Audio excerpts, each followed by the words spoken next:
Welcome, my friends, to another journey into the past. Close your eyes and let me take you to a time of golden empires, hidden desires, and secrets so dangerous they could burn a dynasty to the ground. But before we begin, I want to take a quick moment to talk to you directly. If you want the full continuation of these stories, more uncensored 18+ ancient BL content, extended scenes, and unlimited royal forbidden romance, you can join us on Patreon at SpicyAncientBL. YouTube does not allow us to show or monetize everything freely here, so the deeper, darker, and much more intense versions, the parts we really want to explore, are waiting for you there. You can find the link in the description and the pinned comment. Come support the channel and get the full experience. Now, take a deep breath. Let the modern world fade away. Let the sounds of traffic and rushing clocks be replaced by the soft patter of rain against a curved clay roof, the distant chime of palace bells, and the rustle of heavy, dark silk. Our story begins in the heart of the great Jian Empire, within the towering walls of the imperial city. They called it the Dragon's Keep. It was a place of blinding gold, red pillars, and sprawling courtyards. But to Crown Prince Jian, it was nothing more than a beautifully gilded cage. Prince Jian was 22 years old, born to rule, shaped by cold discipline, and groomed to be a weapon of the state. If you saw him, you would be captivated. He was strikingly handsome, with sharp, aristocratic features, eyes as dark as a starless night, and a posture so rigid he looked as though he were carved from white jade. He was known as the Prince of Ice. He never smiled, he never showed anger, he never showed anything. Because in the imperial court, an emotion is a weakness, and a weakness is a death sentence. But everything changed in the autumn of his 22nd year. That was the year the great Jian Empire conquered the neighboring mountain kingdom of Wei. And as a prize, as a guarantee of peace, the Emperor of Jian demanded a hostage. He didn't just ask for gold or land. He asked for the defeated king's youngest brother, Prince Ren. I want you to picture the day Ren arrived at the imperial city. The sky was weeping, a cold, miserable autumn rain. The massive wooden gates groaned open. The court officials stood in their fine robes, whispering, waiting to mock the defeated royal. But Prince Ren did not look like a broken prisoner. He was 24, a warrior forged in the harsh, wind-swept mountains. Even wearing simple, unadorned robes, his presence commanded the courtyard. He had long, dark hair tied loosely, strands wet with rain clinging to his sharp jawline. His eyes, piercing, golden brown like a hawk's, scanned the crowd. There was a raw, wild beauty to him, completely untamed by the suffocating etiquette of the Jian Palace. He walked up the jade steps, his wrists bound by heavy iron chains, yet he carried himself like he was the one holding the leash. At the top of those steps stood Crown Prince Jian. Their eyes met. For a single, breathless second, the entire courtyard seemed to vanish. Jian looked down at the wild, defiant hostage. Ren looked up at the cold, untouchable air. It was a clash of ice and fire. Jian felt something strange tighten in his chest. A sudden, unexplainable urge to walk down those steps, take the chains from Ren's wrists, and feel the pulse beating beneath the captive prince's skin. He forced the thought away. Take him to the Plum Blossom Pavilion, Jian ordered, his voice echoing like cracking ice. Guard him well. He is a guest of the Emperor. As Ren passed by him, close enough that Jian could smell the scent of rain, pine, and iron on him, Ren tilted his head. A slow, mocking smirk touched his lips. I look forward to your hospitality, Your Highness, Ren whispered. His voice was deep, rough, and sent an involuntary shiver straight down Jian's spine. From that day on, the Plum Blossom Pavilion became Ren's prison, and the Emperor, in his infinite cruelty, gave Crown Prince Jian a new duty, to personally oversee the hostage, to break his spirit, to ensure he was loyal. But you can't break a mountain wind, and you cannot tame a hawk by simply putting it in a cage. For months, their interactions were a battlefield of words. Jian would visit the pavilion every afternoon, formally dressed in his heavy black and gold imperial robes, sitting perfectly straight at the tea table. Ren would sit across from him, deliberately lounging, his robes half open at the chest, a smirk playing on his lips just to provoke the Crown Prince. Is the Crown Prince not warm in all those layers? Ren teased one afternoon, swirling the green tea in his porcelain cup. Or is it true what the servants whisper, that your blood runs so cold you don't feel the heat? Jian did not blink. My blood is warm enough to conquer your kingdom, Prince Ren. I suggest you remember your place. Ren leaned forward, resting his elbows on the table. The mocking smile faded, replaced by an intense, burning gaze. He leaned in so close that Jian could feel the warmth radiating from his body. Oh, I know my place, Prince Jian. The question is, do you know yours? You sit on a throne of knives, surrounded by courtiers who want you dead. At least in this cage, I know who my enemies are. Jian's breath hitched, just a fraction. He looked at Ren's lips, then up to those golden brown eyes. The distance between them was suffocatingly small. He wanted to push Ren away. He wanted to pull him closer. The tension between them was a taut bowstring, trembling, ready to snap. You talk too much for a prisoner, Jian murmured, his voice dropping an octave, losing its royal polish. And you, Ren whispered back, his gaze dropping to Jian's throat, breathed too heavily for a man made of ice. Jian stood up abruptly, his chair scraping violently against the wooden floor. He turned his back to Ren, his hands clenched into fists inside his wide sleeves. He couldn't let Ren see the way his hands were trembling. He couldn't let him know that a single look from this captive prince had undone 22 years of royal discipline. As the winter approached, the political games in the palace grew deadlier. The emperor was aging, and the noble clans were growing restless. They wanted to secure their power, and to do that, they needed the crown prince to marry. One evening, the Empress Dowager summoned Jian. She laid out dozens of painted scrolls on the table, portraits of the most beautiful noble women in the empire. Choose one, Jian, she commanded. It is time you took a crown princess. You need heirs, you need an alliance. Jian looked at the portraits. They were beautiful, yes, but they meant nothing to him. When he closed his eyes, all he saw was a defiant smirk. All he smelled was pine and rain. All he wanted was the one person in the empire he was absolutely forbidden to have. I will consider it, grandmother, Jian lied, bowing deeply before escaping the suffocating incense of her chambers. Without thinking, his feet carried him through the dark, snowy courtyards, straight toward the plum blossom pavilion. He didn't bring his guards. He just needed to breathe. He needed to see him.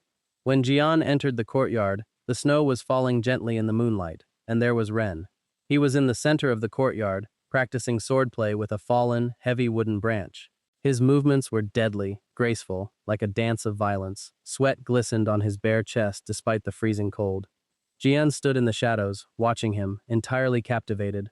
The raw power, the freedom in Ren's movements. It was everything Jian had been denied his entire life. Ren suddenly stopped. He didn't turn around, but he spoke into the quiet night. If the crown prince wishes to assassinate me, he should bring a real weapon. Lurking in the dark is beneath you. Jian stepped out of the shadows, the snow crunching beneath his boots. I am not here to kill you. Ren turned, resting the wooden branch on his shoulder. He looked Jian up and down, noticing the lack of guards, the disheveled state of Jian's usually perfect hair, the heavy look in his dark eyes. Ren's teasing demeanor softened. He dropped the branch. What happened? Ren asked, his voice low, almost gentle. Nothing, Jian lied. Ren walked toward him, his bare feet silent on the snow. He stopped inches away. The heat coming off Ren's skin was a sharp contrast to the freezing winter air. You are a terrible liar, Jian. It was the first time Ren had used his name without a title. Just Jian. The sound of it on Ren's lips sent a jolt of electricity straight to Jian's heart. The court demands I take a wife, Jian said, the words tasting like ash in his mouth. A heavy, charged silence fell between them. The snow continued to drift down, catching in Ren's dark hair. Ren's jaw tightened. The golden brown eyes darkened with an emotion that looked dangerously like jealousy. I see, Ren said quietly. His voice was suddenly incredibly tight. Congratulations are in order then. I'm sure she will be a beautiful, obedient puppet for your golden cage. I don't want her, Jian snapped, the emotional control finally cracking. He stepped closer to Ren, his chest almost touching the other man's. He looked up, his dark eyes burning with desperate frustration. I don't want any of them. Ren looked down at him, his breath visibly pluming in the cold air. His eyes traced the delicate line of Jian's jaw, the elegant slope of his neck.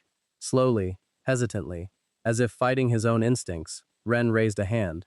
His rough, calloused fingers hovered just a hair's breadth away from Jian's cheek. He didn't touch him, but Jian could feel the heat of his hand. Then what do you want, Your Highness? Ren whispered, his voice dark, laced with a forbidden longing that mirrored Jian's own. Tell me what you want. Jian closed his eyes, leaning just a fraction of an inch into the warmth of Ren's hovering hand. I want to burn this palace to the ground, Jian confessed softly. Ren let out a low, shaky breath. He finally closed the distance, letting his thumb brush against Jian's cold cheek. The touch was electric. It sent a shock wave of warmth straight through Jian's shivering body. If you give the order, Ren murmured, his eyes fixed on Jian's lips, I will light the match. Listen, can you feel that tension? The way they are dancing right on the edge of the blade? And if you are enjoying this forbidden royal tension, remember, the extended, much deeper, and completely uncensored 18-plus continuation of this dynamic is waiting for you on Patreon at SpicyAncientBL. If you want to hear what happens when these two finally cross the line behind closed doors, the link is in the description and the pinned comment. Now, let us return to the snow-covered courtyard. That night, they did not kiss. They couldn't. The stakes were too high, the danger too real. A single misstep would mean Ren's execution and Jian's ruin. But from that night on, the invisible wall between them was shattered. The hostility became a disguise. Their verbal sparring in front of the servants became a secret language. When Ren mocked Jian's fine silk robes in front of the guards, what he was really saying was, "I remember the warmth of your skin beneath them." When Jian punished Ren by forcing him to copy ancient texts in the Imperial Library, what he was really doing was giving them an excuse to be alone together in the quiet, candlelit archives, hidden from the eyes of the court. But in the Imperial Palace, peace is only an illusion. The winter solstice banquet was the grandest event of the year. The great hall was lit by 1,000 red lanterns, music echoed off the golden rafters, wine flowed like rivers. Crown Prince Jian sat at the right hand of the emperor, dressed in magnificent crimson and gold robes. He looked every bit the perfect, untouchable heir. But his eyes kept drifting to the lower tables. Ren was forced to attend. He was dressed in the dark purple robes of a conquered vassal, a visual reminder of his kingdom's defeat. The Jian nobles threw him mocking glances. They whispered insults loud enough for him to hear. Ren sat quietly, drinking his wine, but his jaw was clenched tight. Jian felt sick to his stomach. He wanted to draw his sword and cut down every man who dared insult the warrior he had come to respect, the man he had come to deeply, painfully care for. It happened just before midnight. The dancers spun into the center of the hall, their long silk sleeves trailing through the air. Suddenly, the massive wooden doors of the hall slammed shut. The draft blew out half the lanterns, plunging the room into chaotic, flickering shadows. The dancers dropped their silk sleeves. Beneath them, they held curved, poisoned blades. "Assassins! Protect the emperor!" a general screamed. Chaos erupted. Nobles knocked over tables, screaming in terror. The assassins moved with terrifying speed, cutting down the imperial guards. But their true target was not the old emperor. 3 of them vaulted off the tables, rushing straight for Crown Prince Jian. Jian kicked his table forward, blocking the first strike. He drew the ceremonial sword from his belt, parrying the second blade. But he was surrounded. A third assassin slipped behind him, raising a poisoned dagger high into the air, aiming straight for the center of Jian's back. Jian didn't see it coming, but someone else did. A shadow moved through the chaos faster than the eye could track. Before the dagger could fall, a figure slammed into the assassin. It was Ren. Unarmed, without a weapon to his name, Ren grabbed the assassin's wrist, twisting it until the bones snapped. He ripped the dagger from the man's hand and drove it into his chest. But in the fraction of a second it took to save Jian's life, another assassin slashed out. The poisoned blade tore through the back of Ren's shoulder.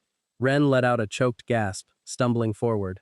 He fell to one knee, the dark purple silk of his robe immediately turning black with blood. "Ren!" Jian screamed. It was a sound of pure, unbridled panic, a sound the court had never heard from the Ice Prince. Jian didn't care who was watching. He didn't care about royal dignity. He cut down the remaining assassin in a blind rage and dropped to the floor, sliding onto the blood-slicked jade tiles to catch Ren before he collapsed. "Ren! Ren, look at me!" Jian demanded, his hands instantly covered in blood as he pressed them against the wound on Ren's back. Ren groaned, his head falling against Jian's chest. His breathing was already turning ragged, a cold sweat breaking out on his pale forehead. The poison was fast. You're ruining your fine silk robes, Your Highness." Ren forced out a weak, mocking laugh, though his eyes were losing focus. "Shut up, just shut up," Jian breathed, his hands trembling violently. He looked up, his eyes burning with a terrifying, deadly fury. "Get the imperial physician, now!" The guards finally secured the hall, but Jian didn't wait for them. He didn't wait for his father's permission. He gathered Ren into his arms, lifting the taller, heavier man as if he weighed nothing. The court watched in stunned silence as the cold, emotionless crown prince carried the enemy hostage out of the great hall, holding him tightly to his chest.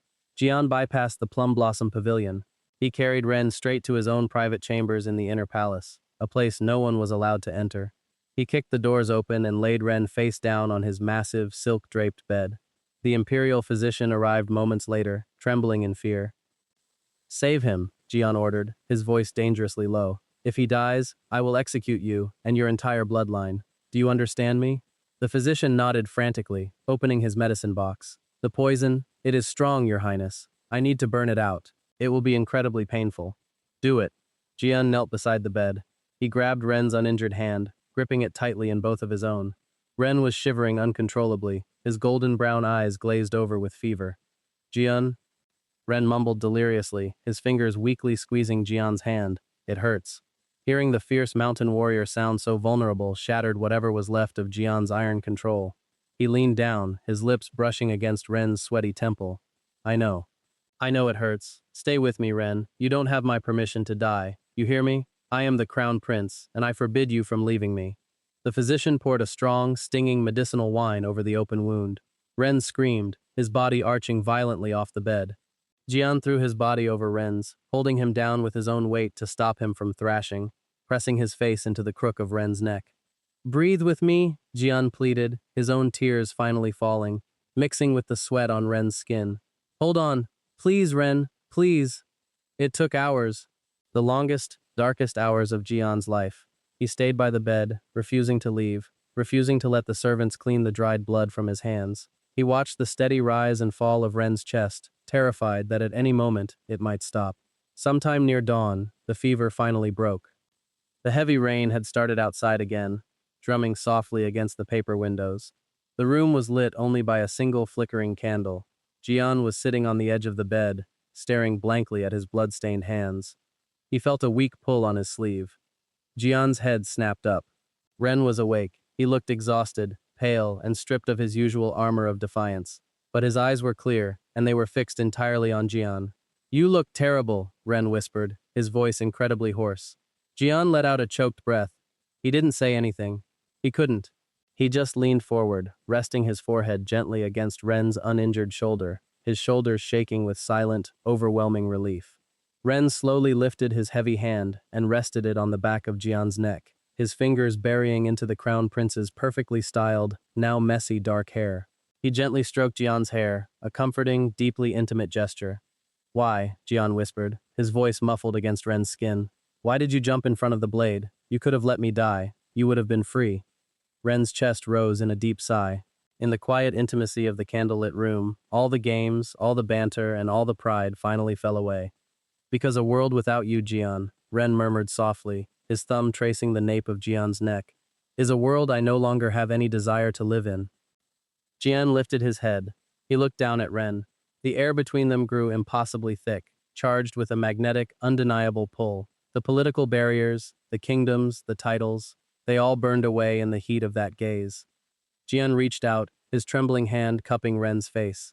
His thumb traced the strong line of Ren's cheekbone, down to his jaw, and finally brushed against his bottom lip. Ren's breath hitched. He looked up at Jian, his golden brown eyes dark with a hunger he could no longer hide. You are an idiot, Jian whispered, his voice trembling with raw emotion. A reckless, stupid warrior. And you, Ren replied, his eyes dropping to Jian's lips, are a terrible crown prince, fraternizing with the enemy.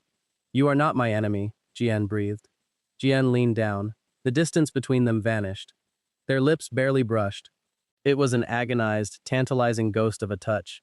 Jian felt the hot breath from Ren's parted lips against his own. He felt the rapid beating of his own heart, echoing the frantic pulse in Ren's throat. It was a moment suspended in time, trembling on the precipice of absolute ruin and total surrender. If he kissed him, there was no going back. If he kissed him, he was committing treason against his own empire. Ren's hand tightened in Jian's hair, gently pulling him a fraction of an inch closer, silently begging him to cross the line. Jian, Ren whispered against his lips, a plea wrapped in a prayer. Do it? Jian closed his eyes, and then, oh, the tension. Can you feel the heat in that room? The heavy breathing, the quiet rain outside, the scent of medicine and blood, and overwhelming desire? They are right on the edge. But my friends, the full release of that tension, the uncensored passion that happens next in that bed, the way Jian finally lets his control break entirely, that is a story too intense, too hot, and too forbidden for YouTube. If you want the next part, the uncensored continuation, the extended 18+ scenes, and so many more unlimited ancient royal BL stories where nothing is held back, you must come join Spicy Ancient BL on Patreon. It is there that we truly explore the depths of their desires, away from the censors and the rules. The link is waiting for you in the description and the pinned comment. Come find out just how far the Crown Prince is willing to go in the dark. Thank you for listening, my fellow storytellers. May your own nights be filled with just as much romance and beautiful tension. Until we meet again, beneath the red lanterns and the pouring rain, farewell.